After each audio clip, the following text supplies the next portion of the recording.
Hi friends, this is Thirumal Kumari. Welcome to my channel.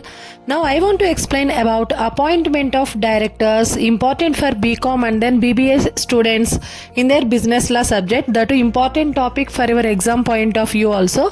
Please watch this video up to the end. This is helpful to you and share this video to your friends and then like this and then subscribe my channel for more videos. Now come to the topic, appointment of directors. Here according to the Companies Act 2013, appointment of the first director immediately after incorporation of the company, the first person who is appointed for the position of the director is called as the first director. See, the process of appointment of the first director is articles can provide the name and number of the first director. Before incorporation of the company, we need to submit the important documents. Those are Memorandum of Association and Articles of Association. Okay, before submitting that, in that articles, we need to mention the name of that first director. So the promoter of the company should appoint the first director of that company. Okay, fine. If not mentioned, the name of the director is not at all mentioned in the Articles of Association, then subscribers to the memorandum, those persons who are individual can act as the first director till the first annual general meeting. Here already we know that subscribers to the memorandum is nothing but the persons who signed on the memorandum of association is called as subscribers to memorandum. Any one of the person who is individual can act as the first director. So that is the process of appointment of the first director. Immediately after appointment, that person can hold the office up to the first annual general meeting. And come to the second and subsequent directors. Here the second and subsequent directors are appointed by the company in general meeting. Every year company need to commence one meeting that is called as annual general meeting. So the second and subsequent directors can be appointed in that general meeting only. Next, not less than 2/3 of the total directors. For example, if one company contains or requires 9 number of directors, in that 2/3 means 6 number. So 6 directors, not less than 6 directors should be appointed in the AGM.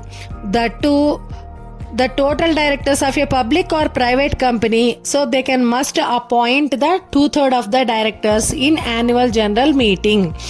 These directors must be retired by rotation. Every year these directors in each and every AGM, these directors retired and then they can reappointed, or we can appoint another person instead of this position, instead of this person's place. So the holding period of the second and subsequent directors is one annual general meeting to next annual general meeting. So that is the directors appointed by the general meeting.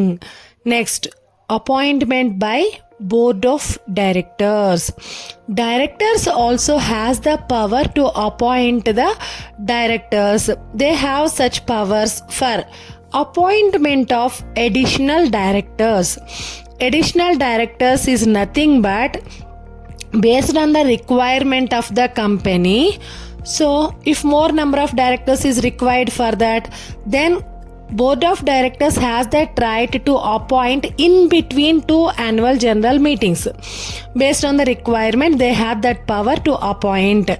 Second one, alternate directors. Alternate directors is nothing but if any one of the director is absent for more than 3 months, on that place the board of directors need to appoint the another person to hold the office, but the alternate director can hold the office till the return of the first director or original director.